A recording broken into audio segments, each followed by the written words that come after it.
I'm Blind Reactor and have not seen this clip yet. Let's go. Hey guys, so I'm about to have a vulnerable moment.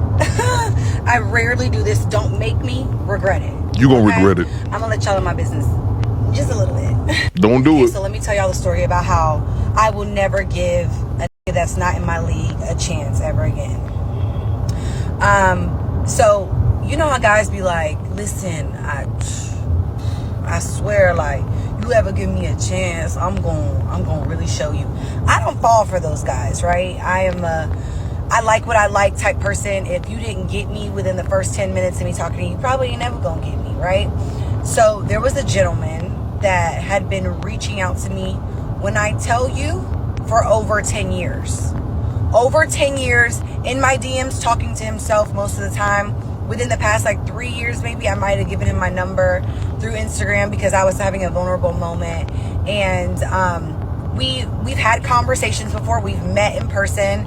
I just was not interested. Hold up. Time out for a second. Simps are pathetic. What type of dude stays in a woman DMs for 10 years, a decade, trying to DM a woman? Who does that, man? Why waste that type of energy? But anyway, with all that said, you gave him your number and y'all met up in real life. So even though I think that man is definitely a loser for DMing this woman and not getting much feedback after 10 years, it kind of worked to a certain extent. Y'all met in real life, so let's go. Okay? It got to the point where he was so resilient, so persistent, that I was like, maybe I guess I'll try. So whatever, he ended up getting my number, and you gave now it to him. He's talking to himself in my DMs and texting me every morning, sending me prayers every morning, a scripture. Okay, I love that. And if I went through a really, really emotional time last year, so like little stuff like that was really hitting home for me and, you know, touching my soft spot. So he got cool points for that from me. For whatever reason, you know, I don't really know how my brain functions and why I was allowing certain things to go on, but I did, nonetheless. So here we are. I started being like, hey, if I'm in town, I'll hang out. He started being like, hey, I am going to send a flight for you. Come hang out with me. I want to show you that I want to marry you. And I used to respond like, hey, bro, every nigga says that, right? Every nigga wants a piece of you until they get you in and they're gone. No, I'm going to marry you. You're my dream woman. So now I'm like, all right, it's cool. I could go to a wedding with him. I like going to weddings. I like being people's show pony because I enjoy things like that, right? So I start considering actually flying to go see him. And now I'm like on his page picking him apart, like, he'll send me videos like, hey, I went and got my teeth cleaned. I know how much you like when people get their teeth cleaned. I was like, okay, effort. He's like, well, and I smell real nice. You know, I like that type of stuff too. I'm like, you know what? He's so nice. Let me give him a chance. So I'm looking on his page, like looking at his teeth, looking how tall he is, looking at his body. And then I go, what's up with that hairline? And I look past it. That should have been my telltale sign. I'm looking at all his videos. It looks like he has like a freaking painted on hairline, and I still went against my better judgment. So this dude is basically going to fly her out. That's basically it. He's going to fly her out. She get to be arm candy at this dude's wedding or somebody's wedding, whatever. She likes the intention of being arm candy and whatnot. What is it with women, though, obsessed with dudes' hairlines? But then also, they'll be mad at a dude who wears enhancements, dyes his beard and all that kind of funny stuff. They'll be mad at that, but they'll have on weave, fake nails, fake eyebrows, fake eyelashes. I can tell she got on fake eyelashes right now. It's like they don't even understand the hypocrisy that comes with these statements, but let's go. He got me. So even after all my investigative work of that hairline, he got me. This is how he got me. I went on that boat. When I went on that boat, I got real bored and really, I don't want to say lonely because that wasn't the word, but I was just like in need of some type of energy, right? So he's messaging me while I'm on there, and I was like, you know what? I fly back to Houston I get back to Houston when I get there. Pull up. You live very close to there. Pull up. He was like, oh, I got this, that, and the third on Sunday. I was like, well, don't blow your opportunity.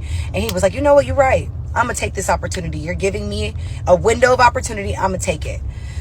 Oh, Lord. He's like, I'm going to drive down there on Saturday, stop drinking with you about 9 o'clock, and then drive back at 5 in the morning so I can make it back for X, Y, and Z on Sunday. I was like, hey, baby, whatever you choose to do, that's your business. Thirsty, right? So make a long story short, when I got off that boat and got back to the house, he was in Houston waiting for me. And I was like, just pull up to my mom's house. Like, just come hang out. I didn't realize by the time he got there how tired I would be. So now he's at my house, my mom's house, and I am exhausted. I could barely keep up with the conversation. He's chipper. He's ready. You hear me? It's about 1:30, 2 o'clock, and I am pooped.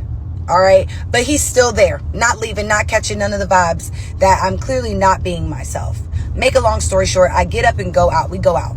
We go to eat, and then we go to drink with my cousins and my friends.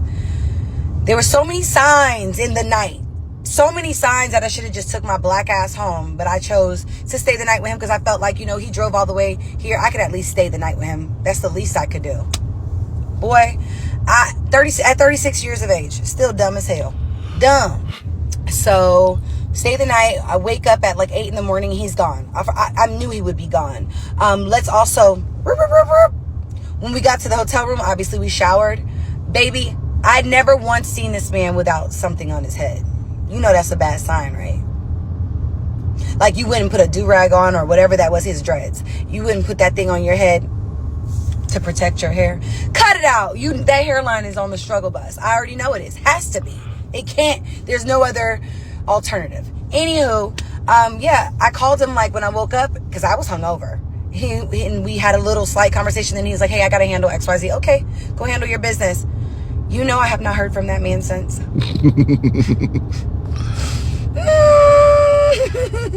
He did exactly what I told him he would do. But your 36-year-old ass, I thought this was going to be like a 25-year-old woman. Your 36-year-old ass knew he was going to do it. You still fell for it. And I really hate that for him because he's dead to me. So dead, what? Bitch. I called him a couple of times after that to like cuss him out. And he acted like he was just so busy with work. So busy with work and his child that he just couldn't fathom having this conversation right now, and that he would call me back. He called me back one time, but I was asleep, and I have yet to have the conversation with him.